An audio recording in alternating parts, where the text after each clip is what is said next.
جانشاہ اسکنن بحر کس نمبر 106 شہمیر جو خود ٹوٹ رہا تھا، اسے اچانک احساس ہوا کہ اس ہنگامے اور کرب میں اس کی اپنی جان منہال کیسی تکلیف سے گزر رہی ہے۔ اس نے اپنی سرخی میل آنکھوں سے منہال کی طرف دیکھا،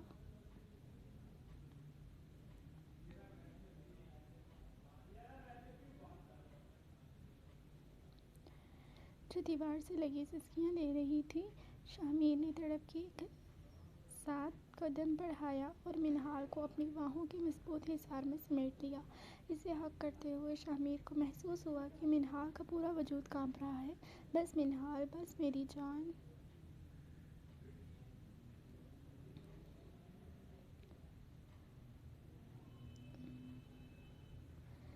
اس نے منہال کے ماتھے پر ایک طویل بوسہ دیا جسے وہ اس کی تمام فکریں اپنے اندر جذب کر لینا چاہتا ہو۔ پھر اس نے اپنے لب باری باری منہال کی ان بھیگی ہوئی آنکھوں پر رکھے جو انو اور زاویار کے لیے رو رو کر سوچ چکی تھی۔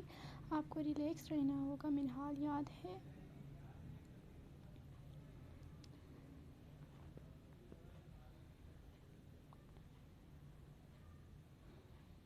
یاد ہے نا ڈاکٹر نے کیا کہا تھا؟ ہمارے بچے کے لیے آپ کا پرسکون ہونا ضروری ہے۔ شہمیر نے بے حد پرسوز لہجے میں اسے یاد دلایا۔ اس نے منہال کے ہاتھوں کو اپنے ہاتھوں میں لے کر سہلایا تاکہ وہ تھوڑا ریلیکس محسوس کر سکے۔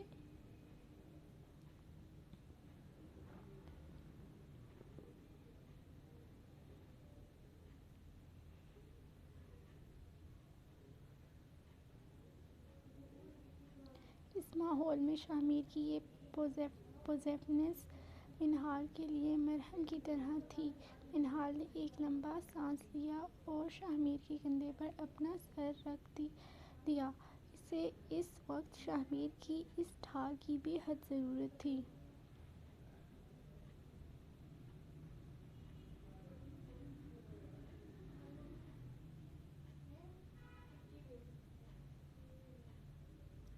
آپریشن تھیٹر، او ٹی کے اندر جہاں اب تک موت کا پہرا تھا، وہاں اچانک موت سا رونما ہوا۔ زاویار شاہ کا وہ مضبوط دل جو تقریباً ہار مان چکا تھا، اپنی لٹل گرل کی روحانی پکار پر ایک بار پھر دھڑک اٹھا۔ ڈاکٹر ابھی ٹانکے لگا کر فارغ ہی ہوئے تھے کہ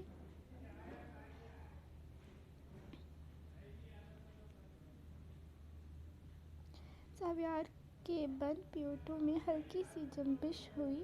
اس کا سانس ایک جھٹکے کے ساتھ بحال ہوا، جیسے وہ موت کے جبڑے سے اپنی زندگی چھین لایا ہو۔ اس نے بے حد نقاہت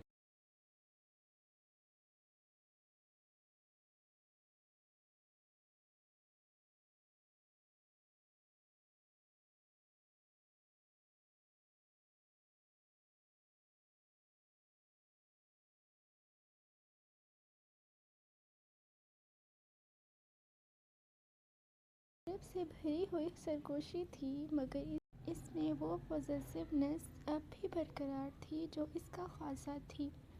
اس نے بے حد کمزوری سے اپنا ہاتھ اٹھانا چاہا، جیسے وہ اندھیرے میں اپنی بیوی کو ڈھونڈ رہا ہو۔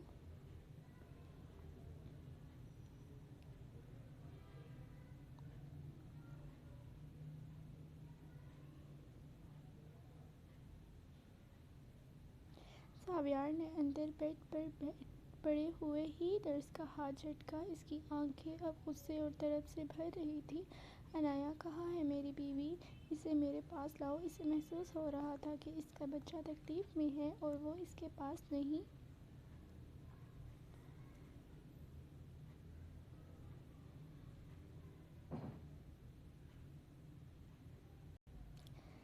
اسے محسوس ہو رہا تھا کہ اس کا بچہ تکلیف میں ہے اور وہ اس کے پاس نہیں جا پا رہا۔ نرس نے کہا، سر، عنایہ کی حالت ٹھیک نہیں ہے، وہ 7 آئی سی یو میں ہے۔ اور ساتھ ہی اس نے دیکھا کہ نرس کے چہرے پر موجود پریشانی اور برابر والے آئی سی یو کی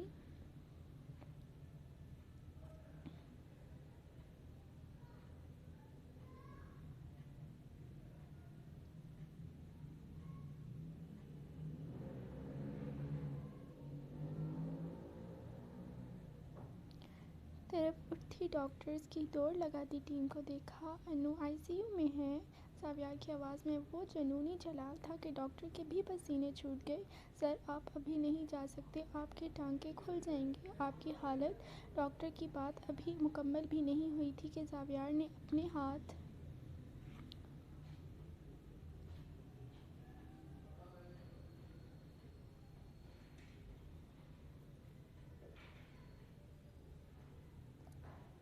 سے ڈرپ کی سوئی بے باکی سے کھینچ کر باہر نکالی۔ اس کے پہلو کے زخم سے خون کا فوارہ چھوٹا اور سفید پٹی ایک لمحے میں سرخ ہو گئی، مگر اسے اپنی جان کی پرواہ کب تھی؟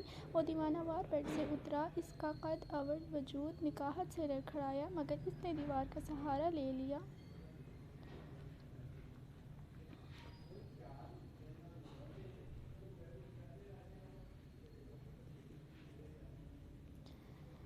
لے کر خود کو سنبھالا۔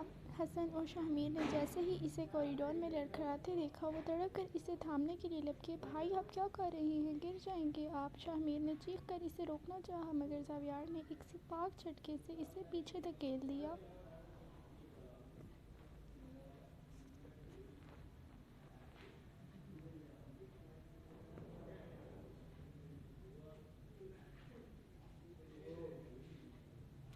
ہٹ جاؤ شاہمیر، میری جان وہاں موت سے لڑ رہی ہے۔ زاویار کی آنکھوں میں وہ خوفناک جنون تھا کہ کسی کی ہمت نہیں ہوئی کہ دوبارہ اسے روک سکے۔ وہ اپنے پیٹ کو ایک ہاتھ سے جگڑے کوریڈور کے فرش پر خون کی لکیریں چھوڑتا ہوا آئی سی یو کے شیشے والے دروازے تک پہنچا۔ سامنے اسٹریچر پر پڑی بے جان مشینوں میں جکڑی اپنی لٹل گرل کو دیکھ کر زاویار کا کلیجہ شک ہو گیا۔ اس نے لرزتے ہاتھوں سے آئی سی یو کا دروازہ کھولا اور اندر داخل ہو گیا۔ ڈاکٹر اسے باہر نکالنے کے لیے بڑھے، مگر زاویار نے ایک ایسی نظر ان پر ڈالی کہ وہ وہیں رک گئے۔ وہ انو کے بیڈ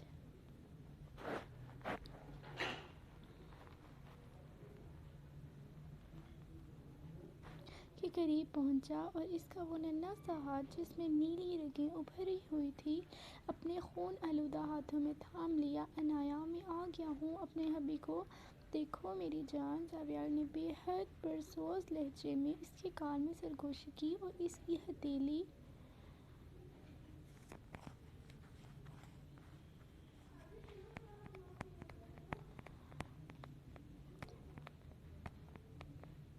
پر اپنا ماتھا ٹکا دیا۔ جاری ہے۔ السلام علیکم ریڈرز، کیسے ہیں آپ سب؟ تو یہ میرے ناول کی پہلی ایسی ایپیسوڈ ہے جس میں میں نے اپنا وائس اوور کیا ہے۔ میں تھوڑا کنفیوز بھی تھی، بٹ جیسا بھی ہوا آپ لوگ مجھے لازمی بتائیے گا، اور جو مسٹیکس ہوئی کوآپریٹ کریے گا۔ اوکے، اللہ حافظ، آپ کی رائٹر مہر شاہ۔